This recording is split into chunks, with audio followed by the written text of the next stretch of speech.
Halo, selamat datang kembali di channel United Identity, channelnya fans Manchester United yang selalu berpikir logis dan sistematis. Jadi gue kasih preview aja untuk game pekan ke-9 English Premier League, di mana Manchester United akan tandang ke Stadion Olimpiade di kandang West Ham.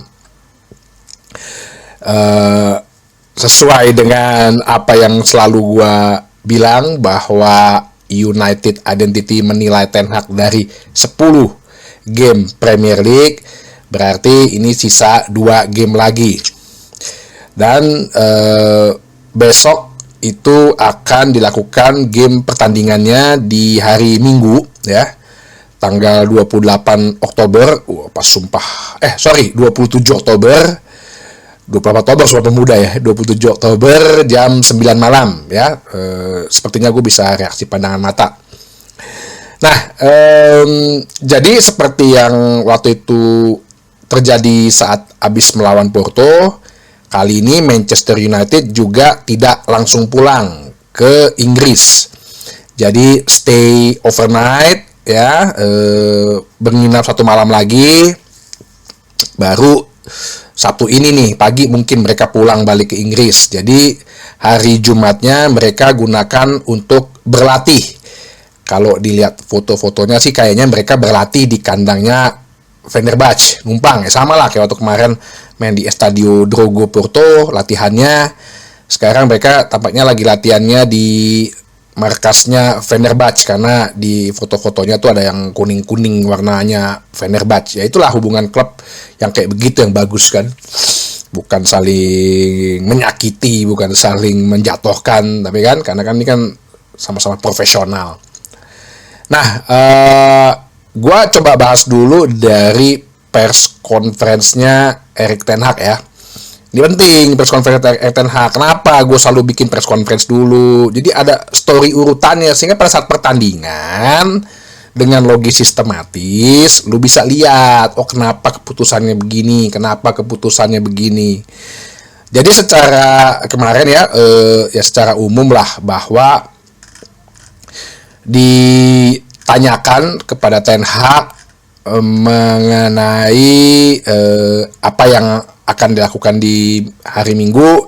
Yang pasti adalah satu, Bruno Fernandes sudah bisa bermain ya, karena tidak ada urusannya dengan kartu merah di Europa League, serta kemungkinan adalah Jonny Evans yang tidak dibawa ke Turki, tapi sepertinya katanya bisa untuk diturunkan, diharapkan.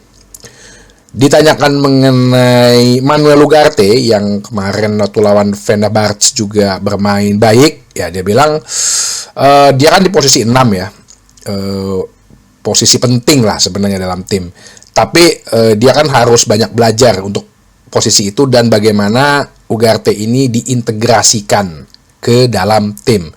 Ya dia harus tunjukkan dengan performance dia gitu loh.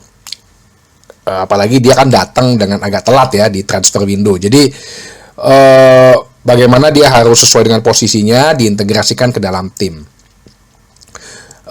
Dia juga sempat bilang bahwa ya tough gitu ya, menghadapi Porto dan menghadapi Fenerbahce dia bisa dapat 2 poin. Ya sebenarnya sih gue nggak tahu ya, agak lebih-lebihin juga sih orang ya. Ya bener juga kan, gue udah bilang kan, bertandang ke Turki itu berat. Sepanjang dari sejak zaman Sir Alex Ferguson sampai zamannya Ole, bahkan Rangnick, bahkan Mourinho pun waktu megang Manchester United itu bertandang ke Turki cuma 2 kali menang pernah terjadi. Tahun 96 lawan Fenerbahce sama lawan klub Turki apa Bonspor atau apa gitu, gue nggak tahu. Sisanya kalah. Jangankan imbang, kalah. Yang imbang ini ya pas zaman si Ten Hag doang aja, waktu Galatasaray kemarin sama waktu Fenerbahce.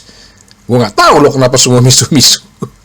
Terus ditanyakan mengenai cederanya Anthony, dia bilang harus dilihat selama 24 jam. Karena memang ada fotonya dia pakai penyangga kaki ya, krok itu keluar dari stadion. Sepertinya harus diobservasi dulu selama 24 jam. Ada nggak impact terhadap beberapa absen ya? Ya jelas, karena kan sekarang ini mulai beberapa cedera lagi. Ya gue nggak tahu sih apakah dia mulai menyalahkan cedera-cedera, tapi sih gue rasa enggak sih ya, bahwa biasanya kan emang menjelang winter itu banyak pemain yang mulai cedera ya, badai cedera. Nih Anthony kena lagi nih. Ini Amad Diallo pun juga sebenarnya kan baru sembuh kan. Teman orang bikin berita aja dibilang katanya Amad Diallo bete lah mukanya, dikasih tuh mukanya yang lagi begini, bete kesannya nggak dipasang. Nih maaf ya, Ten Hag buang gas aja gitu ya, itu pasti dibilang salah tuh sama media tuh.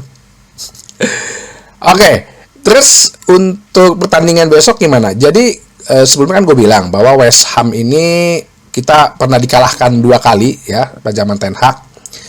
Waktu itu blunder De Gea, terus yang kemarin karena penampilan bagus Muhammad Kudus. Kali ini West Ham ditangani oleh Julien Lopetegui yang dimana Ten Hag selalu menang lawan dia waktu zaman di Wolverhampton, dan kali ini West Ham tidak diperkuat oleh Muhammad Kudus yang terkena straight red card waktu lawan Tottenham sehingga dihukum 3 game, serta belum bisa bermainnya Niklas Füllkrug ya. Itu striker yang dihubung-hubungkan juga ke Manchester United yang dari Dortmund tuh ya, cedera betis tuh akhirnya, nggak main-main tuh, nggak belum pernah main tuh dari awal musim tuh. Kemarin sih didengung-dengungkan, wah Niklas Füllkrug potensial striker ya, itu belum bisa main ya. Jadi sebenarnya sih secara di atas kertas kita bisa unggul ya, tapi kan tahu sendiri, jangankan pemain lawan, kiper aja ya, misteri alam yang tidak bisa dipecahkan oleh ilmuwan manapun tiba-tiba jadi jago ketika ngelawan Manchester United. Oke? Si Alfonso Areola tuh kan kipernya dulu zaman FM tuh, jadi wonderkid kiper tuh dulu tuh. Terus ini yang menurut gua sedikit bisa kita punya kepercayaan diri lebih lah ya, tapi jangan terlalu pede juga gitu. Apalagi kita habis menang lawan Brentford, bisa comeback, dan sepanjang setelah kekalahan Tottenham kita belum pernah kalah ibaratnya gitu ya, walaupun imbangnya 2 kali. Jadi gue rasa ini kita harus wajib untuk mendapatkan poin penuh, karena kalau dia mendapatkan poin penuh, gue rasa ya masuk ke posisi 8-9, naik 2-3 peringkat bisa lah untuk menambah moral kan. Nah, terus untuk formasi seperti gimana? Nah, ini gue sih ngelihat bisa jadi ada beberapa perubahan ya, yang dimana gue berharap dengan Bruno dengan kembali lagi itu bisa menjadi menambah daya gedor serta kreativitas khususnya dalam penyerangan, karena kemarin itu penyerangannya itu gue lihat kurang kreativitas gitu loh. Nah ini yang dengan hadirnya si Bruno Fernandes, gue rasa ini merupakan nilai plus yang lebih. Nah, untuk di line up sendiri ya, gue itu berharap dengan 4-2-3-1, di mana ya, gue mau coba back kanannya itu Mazraoui ya.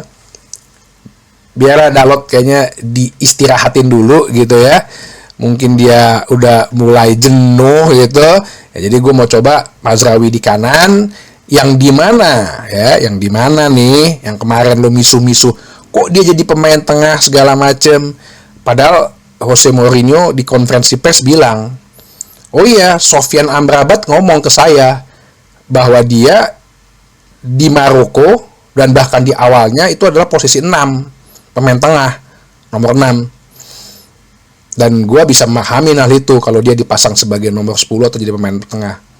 Tuh Sofyan Amrabat loh yang ngomong, teman sekampungnya ibaratnya gitu, temen temen perantauannya di Belanda gitu kan, bilang loh, Mazraoui itu emang pemain tengah. Berapa kali di Maroko juga main tengah kadang-kadang. Terus bahkan gue lihat di data nih ya, di Transfermarkt, selama dia di waktu di Jong Ajax sama di Ajax, itu dia bermain sebagai bek kanan 12 kali, bermain sebagai pemain tengah baik central midfielder maupun defensive midfielder itu sebanyak 6 kali. Terus jadi masalah lo apa gitu kalau dia dipasang sebagai nomor 10? Tuh dia emang benar-benar bisa jadi pemain tengah. Itu pun Ten Hag yang bikin dia jadi fullback. Terus kalau dia Ten Hag bikin lagi jadi pemain tengah, lah gimana sih? Masa si kreatornya tidak bisa memodifikasi hasil ciptaannya? Coba deh lo pikir, mobil Tesla gitu, yang nemuin kan Elon Musk, ya kan, dia mobil listrik, ya kan? Terus sama Elon Musk dibikin mobil listriknya itu rodanya 8. Ya boleh-boleh aja dong. Ya sama aja kayak Mazraoui. Terus kenapa lu semua pada ribut gitu? Ya itu, gue bukan yang membela pengacara Ten Hag ya. Tapi lu juga jangan berarti setiap kesalahan kecil terus digede-gedein, ujung-ujungnya bilang pecat. Ya nggak gitu juga gitu. Kita kritik tapi bukan berarti ada kesalahan kecil aja diungkit, digede-gedein, dimodifikasi, dibikin berita, terus dibilang pecat.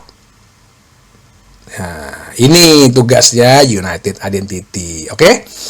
Jadi bek kanannya Mazraoui, terus gua berharap juga bek kirinya kembali diisi oleh Lisandro Martinez. Tengahnya gue lebih percaya De Ligt dengan Evans, ya. Gue nggak percaya sama Lindelof, mendingan gue usah dipasang aja tuh orang tuh.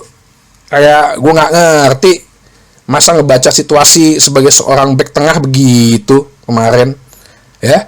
Udah gitu untuk double pivotnya, nih Eriksen nih kayaknya jantung Iron Man ya. Gue rasa dipasang lagi bersama dengan Casemiro. Jangan terlalu force juga si Ugarte untuk terus-terusan dipasang. Walaupun kemarin bagus sih mainnya.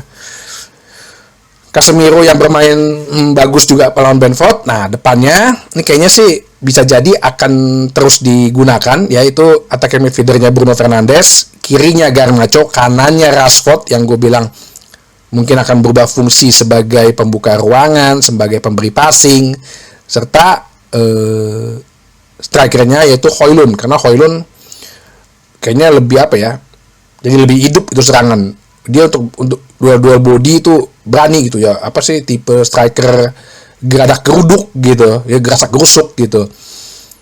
Kalau si Zirkzee itu kan lebih flamboyan gitu ya, mungkin kalau nanti udah nunggu 2-0 atau 3-0 bisa dimasukin dia supaya rotasi gitu ya.